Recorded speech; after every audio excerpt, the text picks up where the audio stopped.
জিনিস জানিস যে আমরা যখন মসজিদে নামাজ পড়ে যাই আমরা তো 5 ওয়াক্ত নামাজ পড়ি।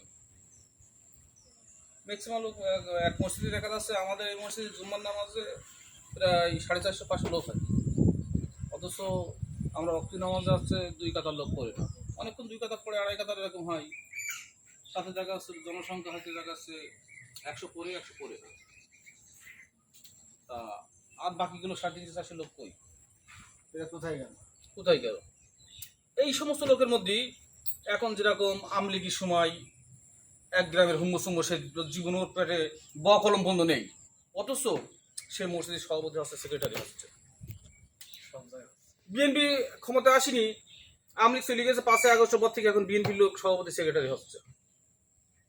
তো বিষয়টা হচ্ছে সে যে টিভির হোক না কেন, সে যদি শিক্ষা অর্জন করে নামাজ সম্পর্কে জেনে সভাপতি সেক্রেটারি হোক মসজিদের, সেটা মানা যায়।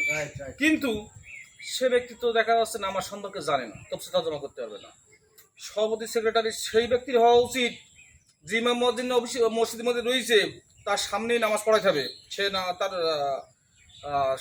সভাপতি সেক্রেটারি ইমামতি করবে আর ইমাম সাহেব আর মুয়াজ্জিন মুসল্লি হিসেবে তার নামাজ পড়বে তার পেছনে, তাহলে তার মানাবে সভাপতি সেক্রেটারি।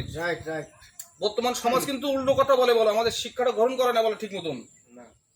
আমার আব্বার ফুফুতি ভাই দিনু চাচা, যে মধু মেম্বারের বড় ভাই দিনু চাচা, ওর বাড়ির সামনে খৈডাঙ্গার যে পুরো পরবিন মসজিদ এখন 2 তলা হয়েছে, তখন ছিল চাষ দিয়ে সাইড দিয়ে ঘিরা। আমরা ছোটবেলায় দেখেছি কেবল 4টি কলম তিলে, 6টা কলম তিলে চাষ দিয়ে ঘিরা।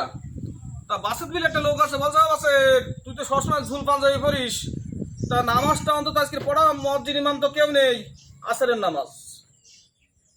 তা বলছে চাচা যখন বলিছে তাহলে কি করবে এখন, আসরের নামাজ তো দেখা যাচ্ছে সূরা কিরাত জোরে পড়া লাগে না, একজনা তাক বেঁধেছে, ও এর মধ্যে দেখা যাচ্ছে নিয়তটা বেঁধেছে, মুসলিমরা নিয়ত বেঁধেছে, বাঁধার পরে রুকুতে গেছে, গেল সিজদায় যখন গেছে, সিজদার থেকে আর ওঠে না। দিনু চাচা বলছে এত বড় সিজদা তো আমি জীবনে দেখিনি। কিছুক্ষণ পরে বাসে আমাদের তোল মাথা লেগে গেল, একজনের মাথা উঁচু করে বলছে চাচা বাসে তোল বেরিয়েছে চাষ ভেঙে। ওই সমস্ত লোক হলে তো দেখা যাচ্ছে বর্তমান তো শিক্ষা গ্রহণ করা যাবে না। না আমাদের দেশটা পৃথিবীর জনসংখ্যার দিক দিয়ে, ঘনত্বের দিক দিয়ে 1 নম্বর,